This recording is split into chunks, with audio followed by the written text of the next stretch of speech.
అందరికీ నమస్కారం. Welcome back to general points YouTube channel. ఈ వీడియోలో కెమిస్ట్రీకి సంబంధించి మూలకాల వర్గీకరణ పార్ట్ 2 వీడియో అయితే ఎక్స్ప్లెయిన్ చేసుకున్నామండి, జనరల్ సైన్స్కి సంబంధించి. సో ఈ మూలకాల వర్గీకరణ పార్ట్ 1 వీడియోలో 50+ బిట్స్ అయితే మనం ఎక్స్ప్లెయిన్ చేసుకోవడం జరిగింది. అలాగే ఈ పార్ట్ 2లో కూడా 50+ బిట్స్ అనేటువంటివి మూలకాల వర్గీకరణ మీద అయితే ఎక్స్ప్లెయిన్ చేసుకున్నామండి. సో ఇవి వివిధ సెంట్రల్ గవర్నమెంట్ జాబ్స్, అలాగే స్టేట్ గవర్నమెంట్ జాబ్స్లోను, అలాగే గ్రూప్ 1, గ్రూప్ 2, గ్రూప్ 3, గ్రూప్ 4 ఇలా వివిధ రకాల ఎగ్జామ్స్లో ముఖ్యంగా రైల్వేకి సంబంధించి ఏఎల్పి టెక్నీషియన్, ఎన్టీపీసీ, జేఈ, అలాగే ఎస్ఎస్సికి సంబంధించి సిహెచ్ఎస్ఎల్, సిజిఎల్, సిహెచ్ఎస్ఎల్, అలా ఎంటీఎస్, అలాగే ఎస్ఎస్సి జీడీ వీటిల్లో రిపీటెడ్గా అలాగే ప్రీవియస్గా కవర్డ్ అయినటువంటి బిట్స్ అయితే నేను గ్యాదర్ చేసేది మీకు ఎక్స్ప్లెయిన్ చేయడం జరుగుతుందండి. సో ఈ వీడియోని అయితే మీరు చివరి వరకు చూడండి. అలాగే మీకు ఈ వీడియో నచ్చినట్లయితే లైక్ చేయండి, షేర్ చేయండి. ఇంకా ఎవరైనా మన ఛానల్ని సబ్స్క్రైబ్ చేసుకోలేదో వెంటనే మన ఛానల్ని అయితే సబ్స్క్రైబ్ చేసుకోండి. అలాగే పక్కనున్న బెల్ ఐకాన్ అయితే క్లిక్ చేయండి. సో ఈ బెల్ ఐకాన్ క్లిక్ చేయడం వల్ల మన ఛానల్లో అప్లోడ్ అయినటువంటి వీడియోస్ మీకు నోటిఫికేషన్ రూపంలో రావడం జరుగుతుందండి. సో దానివల్ల మన వీడియోస్ని ఎప్పటికప్పుడు మీరు అప్డేటెడ్గా చూడొచ్చండి. సో లేట్ చేయకుండా వీడియోలోకి వెళ్ళిపోదాం. సో ఫస్ట్ బిట్ వచ్చేసి టిన్ మెర్క్యూరీ మిశ్రమంను అమల్గం అంటారు. దీనిని దేని తయారీలో ఉపయోగిస్తారు అన్నారండి. సో ఆన్సర్ వచ్చేసి అద్దాల తయారీలో. అలాగే నెక్స్ట్ బిట్ వచ్చేసి తగరపు రేకులు దేని తయారీలో ఉపయోగిస్తారు అన్నారండి. సో తగరము అన్న టిన్ అన్న ఒకటేనండి. సో ఈ తగరపు రేకులు అనేటువంటివి టూత్పేస్ట్ ట్యూబు, అలాగే సిగరెట్ మూతలలో, మిఠాయిల పైన పూతగా ఈ తగరపు రేకులను అలాగే టిన్ అనేటువంటి మూలకాన్ని అయితే ఉపయోగిస్తారండి. అలాగే నెక్స్ట్ బిట్ వచ్చేసి ఇనుము మరియు స్టీల్ పైన పూతగా ఎక్కువగా వాడే మూలకం ఏమిటి అన్నారండి. సో ఆన్సర్ వచ్చేసి తగరం లేదా టిన్. అలాగే నెక్స్ట్ బిట్ వచ్చేసి నైట్రోజన్ కనుగొన్న శాస్త్రవేత్త ఎవరు? సో నైట్రోజన్ కనుగొన్నది రదర్ఫర్డ్ అండి. అలాగే నెక్స్ట్ బిట్ వచ్చేసి మొక్కల పెరుగుదలకు కావాల్సిన ముఖ్యమైన అలోహం ఏమిటి అన్నారండి. సో మొక్కలకి ముఖ్యంగా పెరుగుదలకు కావాల్సినటువంటిది అలోహం వచ్చేసి నైట్రోజన్ అండి. సో నెక్స్ట్ బిట్ వచ్చేసి గాలిలో అత్యధికంగా గల మూలకం ఏమిటి అన్నారండి. సో గాలిలో అత్యధికంగా ఉండే మూలకం వచ్చేసి నైట్రోజన్. 78.3% అయితే మనం చుట్టూ ఉన్నటువంటి గాలిలో నైట్రోజన్ అయితే ఉంటుందండి. అలాగే నెక్స్ట్ బిట్ వచ్చేసి చిప్స్ ప్యాకెట్స్లో, పచ్చడి జాడీల్లో జడ వాతావరణం కోసం నింపే వాయువు ఏమిటి అన్నారండి. సో ఆన్సర్ వచ్చేసి నైట్రోజన్. సో ఈ చిప్స్ ప్యాకెట్లో కానీ, పచ్చడి జాడీల్లో కానీ మనం ఈ నైట్రోజన్ నింపడం వల్ల అది పాడవకుండా అయితే ఉంటాయండి. సో ఆన్సర్ వచ్చేసి నైట్రోజన్. అలాగే నెక్స్ట్ బిట్ వచ్చేసి వర్షపు నీటి ద్వారా భూమిలో చేరే మూలకం ఏమిటి అన్నారండి. సో మనం వర్షపు నీటి ద్వారా భూమిలో చేరే మూలకం వచ్చేసి నైట్రోజన్. అలాగే నెక్స్ట్ బిట్ వచ్చేసి మొక్కలు నైట్రోజన్ని గ్రహించి ఏ రూపంలో నిల్వ ఉంచుకుంటాయి అన్నారండి. సో ఇది చాలా ఇంపార్టెంట్ బిట్ అండి. నైట్రేట్ల రూపంలో అయితే మొక్కలు నైట్రోజన్ని నిల్వ ఉంచుకుంటాయండి. అలాగే నెక్స్ట్ బిట్ వచ్చేసి బీజింగ్ ఒలింపిక్స్లో వర్షం కురవకుండా మేఘాలపై చల్లే పదార్థం ఏమిటి అన్నారండి. సో ఆన్సర్ వచ్చేసి ద్రవ నైట్రోజన్. సో ద్రవ నైట్రోజన్ని మేఘాలపై చల్లడం వల్ల వర్షం అయితే కురవకుండా ఉంటుందండి. అలాగే నెక్స్ట్ బిట్ వచ్చేసి నవ్వు పుట్టించే రసాయనం ఏమిటి అన్నారండి. సో నవ్వు పుట్టించే రసాయనం వచ్చేసి నైట్రస్ ఆక్సైడ్ N2O. ఇది చాలా ఇంపార్టెంట్ బిట్ అండి. అలాగే నెక్స్ట్ బిట్ వచ్చేసి మానవుడు తయారు చేసిన తొలి సేంద్రియ పదార్థం ఏమిటి? సో మనం మానవుడు తయారు చేసిన తొలి సేంద్రియ పదార్థం అన్నారండి. సో ఆన్సర్ వచ్చేసి యూరియా. ఇది మొక్కలకి ఎరువుగా పొలాల్లో వాడతారండి. అలాగే నెక్స్ట్ బిట్ వచ్చేసి ఎముకలు పెరుగుదలకు కావలసిన ప్రధాన మూలకం ఏమిటి అన్నారండి. సో ఆన్సర్ వచ్చేసి ఫాస్ఫరస్. అలాగే నెక్స్ట్ బిట్ వచ్చేసి తెల్ల లేదా పసుపు ఫాస్ఫరస్, జింక్ ఫాస్ఫైడ్ల మిశ్రమాన్ని వేటిని చంపుటకు ఉపయోగిస్తారు అన్నారండి. సో పసుపు ఫాస్ఫరస్, జింక్ ఫాస్ఫైడ్ల మిశ్రమాన్ని అయితే ఎలుకలు చంపడానికి అయితే ఉపయోగిస్తారండి. రైతులు పొలాల్లో ఎలుకలను చంపడానికి ఈ మిశ్రమంని ఉపయోగిస్తారు. అలాగే నెక్స్ట్ బిట్ వచ్చేసి పాసీజా అనే వ్యాధి ఏ పరిశ్రమలో పనిచేసే శ్రామికులకు వస్తుంది అన్నారండి. సో ఆన్సర్ వచ్చేసి ఫాస్ఫరస్ తయారీ పరిశ్రమలో ఉండేటువంటి శ్రామికులకు అయితే పాసిజా అనేటువంటి వ్యాధి అయితే వస్తుందండి. అలాగే నెక్స్ట్ బిట్ వచ్చేసి అగ్గిపెట్టెల పరిశ్రమలో ఎక్కువగా వాడే మూలకం ఏమిటి? సో ఆన్సర్ వచ్చేసి ఎర్ర ఫాస్ఫరస్. ఇది చాలా ఇంపార్టెంట్ అండి, చాలా ఎగ్జామ్స్ లో అడిగారు. సో అగ్గిపెట్టెల పరిశ్రమలో ఎక్కువగా వాడే మూలకం ఏమిటి? ఎర్ర ఫాస్ఫరస్. అలాగే నెక్స్ట్ బిట్ వచ్చేసి అగ్గిపుల్ల తల భాగంలో ఉండే రసాయనాలు ఏమిటి అన్నారండి. సో మనకి అగ్గిపుల్లకి పైన ఒక బుడిపెళ్ళి మనం దాన్ని మంట పుట్టించే ఉండేది కదండి. సో దాంట్లో ఏ రసాయనాలు ఉంటాయి అని అన్నారు. సో ఆన్సర్ వచ్చేసి పొటాషియం క్లోరైడ్, అలాగే యాంటీమోని ట్రైసల్ఫైడ్. సో ఇది మనకి చాలా చాలా ఇంపార్టెంట్ అండి. సో మనం డైలీ అగ్గిపెట్టిని యూజ్ చేస్తాం కదండి. సో అగ్గిపుల్ల తల భాగంలో ఉండేటువంటి రసాయనాలు ఏమి అన్నారు? So potassium chloride, antimony trisulphide. అలాగే నెక్స్ట్ బిట్ వచ్చేసి అగ్గిపెట్టె పైన గీసే భాగంలో ఉండే రసాయనాలు ఏమిటి అన్నారండి. సో అగ్గిపెట్టెకి మనకి సైడ్న అగ్గిపుల్లతో గీస్తాం కదండి.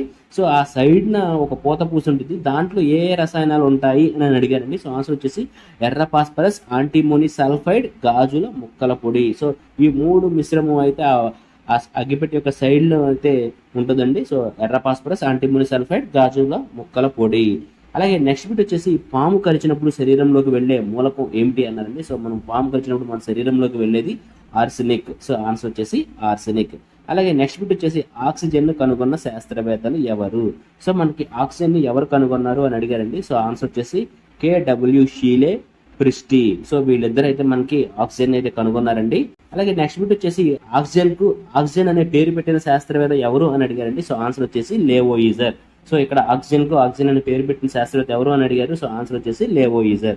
అలాగే మానవ శరీరంలో అత్యధికంగా లభ్యమయ్యే మూలకం అలోహం ఏమిటి అన్నారండి. సో ఆన్సర్ వచ్చేసి ఆక్సిజన్. అలాగే నెక్స్ట్ బిట్ వచ్చేసి భూమి పొరల్లో అత్యధికంగా లభించే మూలకం ఏమిటి అన్నారండి. సో భూమి పొరల్లో అత్యధికంగా లభించే మూలకం కూడా ఆక్సిజన్ అనండి. సో ఆన్సర్ వచ్చేసి ఆక్సిజన్. అలాగే నెక్స్ట్ బిట్ వచ్చేసి పర్వతారోహులు అలాగే గజేతగాళ్ళు కృత్రిమ శ్వాస కొరకు ఏ వాయు మిశ్రమం ఉపయోగిస్తారు అన్న ఆన్సర్ వచ్చేసి హీలియం ప్లస్ ఆక్సిజన్. అలాగే నెక్స్ట్ బిట్ వచ్చేసి ఆక్సిజన్ అనగా డాష్ ఇచ్చేవి అన్నారండి. సో ఆక్సిజన్ అనగా ఆమ్లాన్ని ఇచ్చేవి అని అర్థం అండి. అలాగే నెక్స్ట్ బిట్ వచ్చేసి నదిలో గల నీటి కాలుష్యం ఆ నీటిలోని డాష్ పరిమాణాన్ని బట్టి నిర్ణయిస్తారు అన్నారండి. సో నదిలో గల నీటి కాలుష్యం అనేటువంటిది ఆక్సిజన్ పరిమాణాన్ని బట్టి నీటి కాలుష్యం అనేటువంటిది నిర్ధారణ చేస్తారండి. అలాగే నెక్స్ట్ బిట్ వచ్చేసి గ్లాస్ బోయింగ్ ప్రక్రియలో వాడే వాయువు ఏమిటి అన్నారండి. సో ఆన్సర్ వచ్చేసి ఆక్సిజన్. అలాగే నెక్స్ట్ బిట్ వచ్చేసి ఓజోన్ పొరను నాశనం చేసే వాయువులు ఏవి అన్నారండి. సో ఆన్సర్ వచ్చేసి ఫ్లోరో కార్బన్స్. అలాగే నెక్స్ట్ బిట్ వచ్చేసి కుళ్ళిన కోడిగుడ్ల వాసన కలిగి ఉన్న వాయువు ఏమిటి అన్నారండి. సో ఆన్సర్ వచ్చేసి హైడ్రోజన్ సల్ఫైడ్. సో కుళ్ళిపోయిన కోడిగుడ్ల నుంచి వచ్చే వాయువులో ఏ రసాయనం ఉంటుంది అని అడిగారండి. సో ఆన్సర్ వచ్చేసి హైడ్రోజన్ సల్ఫైడ్. అలాగే నెక్స్ట్ బిట్ వచ్చేసి ఓజోన్ సైమన్ బోన్ల మిశ్రమంను డాష్ లో ఇంధనంగా వాడుతారు అన్నారండి. సో ఆన్సర్ వచ్చేసి రాకెట్లలో ఓజోన్ ప్లస్ సైమన్ బోన్ల మిశ్రమం అయితే ఇంధనంగా అయితే వాడతారండి. సో ఆన్సర్ వచ్చేసి రాకెట్. అలాగే నెక్స్ట్ బిట్ వచ్చేసి హైడ్రోజన్ సల్ఫైడ్ ఏ ప్రదేశాల్లో ఎక్కువగా లభిస్తుంది అన్నారండి. సో హైడ్రోజన్ సల్ఫైడ్ అనేటువంటిది ఎక్కువగా అగ్నిపర్వతాలు, నీటి ఊట ఉన్న ప్రదేశాల్లోనూ అలాగే బొగ్గు పరిశ్రమ ఉన్న ప్రదేశాల్లో అయితే హైడ్రోజన్ సల్ఫైడ్ అనేటువంటిది వాయువు అనేటువంటిది ఎక్కువగా లభిస్తూ ఉంటుందండి. అలాగే నెక్స్ట్ బిట్ వచ్చేసి సూపర్ హాలోజన్ అని దేనిని అంటారు అన్నారండి. సో సూపర్ హాలోజన్ అనేటువంటిది ఫ్లోరిన్ అని అంటారండి. సో ఆన్సర్ వచ్చేసి ఫ్లోరిన్. అలాగే నెక్స్ట్ బిట్ వచ్చేసి అత్యధిక రుణ విద్యుదాత్మకత కలిగిన మూలకం ఏమిటి అన్నారండి. సో అత్యధిక రుణ విద్యుదాత్మకత కలిగిన మూలకం కూడా ఫ్లోరిన్ అండి. సో ఆన్సర్ వచ్చేసి ఫ్లోరిన్. అలాగే నీటిలో ఫ్లోరిన్ గాఢత ఎన్ని మిల్లీగ్రామ్ పర్ లీటర్ కన్నా ఎక్కువైతే ఫ్లోరోసిస్ వ్యాధి వచ్చును అన్నారండి. సో ఆన్సర్ వచ్చేసి 3 మిల్లీగ్రామ్ పర్ లీటర్ కన్నా ఎక్కువైతే మనకి ఫ్లోరోసిస్ వ్యాధి అయితే వస్తుందండి. అలాగే నెక్స్ట్ బిట్ వచ్చేసి కృత్రిమ వర్షాలు సృష్టించడానికి ఉపయోగించే రసాయనం ఏమిటి అన్నారండి. సో మనకి కృత్రిమంగా వర్షాలు కురవడానికి ఉపయోగించేటువంటి రసాయనం వచ్చేసి సిల్వర్ అయోడైడ్. అలాగే నెక్స్ట్ బిట్ వచ్చేసి డ్రై క్లీనింగ్ మరియు అలంకరణ సామాగ్రిలో వాడే రసాయనాలు ఏమిటి అన్నారండి.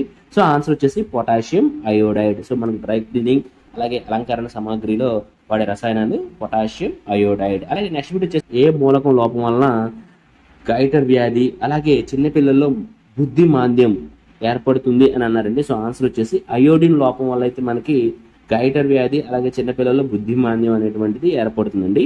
అలాగే నెక్స్ట్ బిట్ వచ్చేసి హైడ్రోజన్ కనుగొన్న శాస్త్రవేత్త ఎవరు? సో ఇది కూడా మనకి చాలా ఎగ్జామ్స్ లో రిపీటెడ్ గా అడుగుతున్నటువంటి బిట్ అండి. సో హైడ్రోజన్ ని కనుగొన్నది హెన్రీ క్యావెండిష్. అలాగే నెక్స్ట్ బిట్ వచ్చేసి అత్యంత తేలికైన మూలకం అలోహం ఏమిటి అన్నారండి. సో ఆన్సర్ వచ్చేసి హైడ్రోజన్. అలాగే నెక్స్ట్ బిట్ వచ్చేసి అత్యంత తేలికైన లోహం ఏమిటి అన్నారండి. సో ఆన్సర్ వచ్చేసి లిథియం. అలాగే నెక్స్ట్ బిట్ వచ్చేసి న్యూట్రాన్ లేని ఏకైక మూలకం ఏమిటి అన్నారండి. సో న్యూట్రాన్ లేని ఏకైక మూలకం వచ్చేసి హైడ్రోజన్ అండి. సో ఆన్సర్ వచ్చేసి హైడ్రోజన్. ఇది కూడా చాలా చాలా ఇంపార్టెంట్ బిట్ అండి, రిపీటెడ్ గా ఎగ్జామ్స్ లో అడిగినటువంటి బిట్. అలాగే నెక్స్ట్ బిట్ వచ్చేసి విశ్వంలో అత్యధికంగా లభించే మూలకం ఏమిటి? 90% అన్నారండి. సో విశ్వం అన్నారు కాబట్టి 90% లభించేటువంటి మూలకం వచ్చేసి హైడ్రోజన్. అలాగే నెక్స్ట్ బిట్ వచ్చేసి వాతావరణంలో అధ్యయనానికి వాడే బెలూన్లో నింపే వాయువు ఏమిటి అన్నారండి. సో వాతావరణ అధ్యయనానికి బెలూన్లో నింపే వాయువు ఏంటి అన్నారు. సో ఆన్సర్ వచ్చేసి హీలియం. అలాగే నెక్స్ట్ బిట్ వచ్చేసి హైడ్రోజన్ ను వేటి తయారీలో ఎక్కువగా ఉపయోగిస్తారు అన్నారండి. సో హైడ్రోజన్ అయితే కృత్రిమ పెట్రోల్ తయారీలోను అలాగే నూనెల వనస్పతి వనస్పతి నూనెల తయారీకి అలాగే అమోనియా తయారీకి హైడ్రోజన్ అయితే ఉపయోగిస్తారండి. సో ఇది కూడా మనకి రిపీటెడ్గా మోస్ట్లీ చాలా ఎగ్జామ్స్లో అడుగుతున్నటువంటి బిట్ అండి. హైడ్రోజన్ని కృత్రిమ పెట్రోల్ తయారీకి గాను అలాగే వనస్పతి నూనెల తయారీకి అలాగే అమోనియా తయారీకి అయితే ఉపయోగిస్తారండి. అలాగే నెక్స్ట్ బిట్ వచ్చేసి విమానాశ్రయాలలో పైలట్లకు దారి చూపే దీపాలుగా ఏ బల్బును ఉపయోగిస్తారు అన్నారండి. సో ఆన్సర్ వచ్చేసి హీలియం బల్బులు. అలాగే నెక్స్ట్ బిట్ వచ్చేసి వెల్డింగ్ చేసేటప్పుడు జడ వాతావరణం కలగజేయుటకు ఏ వాయువును ఉపయోగిస్తారన్నారండి. సో ఆన్సర్ వచ్చేసి ఆర్గాన్. సో అలాగే నెక్స్ట్ బిట్ వచ్చేసి టంగస్టన్ ఫిలమెంట్ దీపాల యందు ఏ వాయువును వాడతారు అన్నారండి. సో టంగస్టన్ ఫిలమెంట్ గా అయితే దీపాల్లో ఉంటుంది కదండి. సో దాని యందు ఏ వాయువును ఉపయోగిస్తారు అన్నారండి. సో ఆన్సర్ వచ్చేసి ఆర్గాన్. నెక్స్ట్ బిట్ వచ్చేసి మద్యంలో ప్రధానంగా గల రసాయనాలు ఏమిటి అని అడిగారండి. సో ఇక్కడ బిట్ అయితే చిన్న మిస్టేక్ అయితే పడింది. సో కరెక్షన్ అయితే చేసుకోనండి. మద్యంలో ప్రధానంగా గల రసాయనాలు ఏమిటి అన్నారు. సో మద్యంలో గల ప్రధానంగా వాడే రసాయనాలు వచ్చేసి magnesium carbonate, calcium carbonate. So చాలా చాలా ఇంపార్టెంట్ అండి. మద్యంలో ప్రధానంగా వాడేటువంటి రసాయనాలు మెగ్నీషియం కార్బోనేట్, కాల్షియం కార్బోనేట్. అలాగే నెక్స్ట్ బిట్ వచ్చేసి తడి సున్నం లేదా స్నేక్ లైమ్ అంటారండి. సో తడి సున్నము లేదా స్నేక్ లైమ్ యొక్క రసాయన నామం ఏమిటి అనండి. సో ఆన్సర్ వచ్చేసి కాల్షియం హైడ్రాక్సైడ్. ఇది కూడా చాలా చాలా ఇంపార్టెంట్ బిట్ అండి. చాలా ఎగ్జామ్స్ లో రిపీటెడ్గా అడుగుతున్న బిట్ ఇది. సో తడి సున్నము లేదా స్నేక్ లైమ్ యొక్క రసాయన నామం ఏమిటి అనండి. సో ఆన్సర్ వచ్చేసి కాల్షియం హైడ్రాక్సైడ్. సో ఇవండి మనకి కెమిస్ట్రీ మూలకాల వర్గీకరణకు సంబంధించి పార్ట్ 2 వీడియోలో టోటల్గా 50+ బిట్స్ అయితే ఎక్స్ప్లెయిన్ చేసుకోవడం జరిగింది. సో దీంతో ఈ మూలకాల వర్గీకరణ టాపిక్ అయితే కంప్లీట్ అయిపోయిందండి. సో మీకు ఈ ఎవరైతే ఆర్ఆర్బి, ఏఎల్పి టెక్నీషియన్, ఎన్టీపీసీ అలాగే జేఈ వివిధ ఎగ్జామ్స్కి అప్లై చేసి ప్రిపేర్ అవుతున్నారో వాళ్ళకైతే ఈ వీడియోని అయితే షేర్ చేయండి.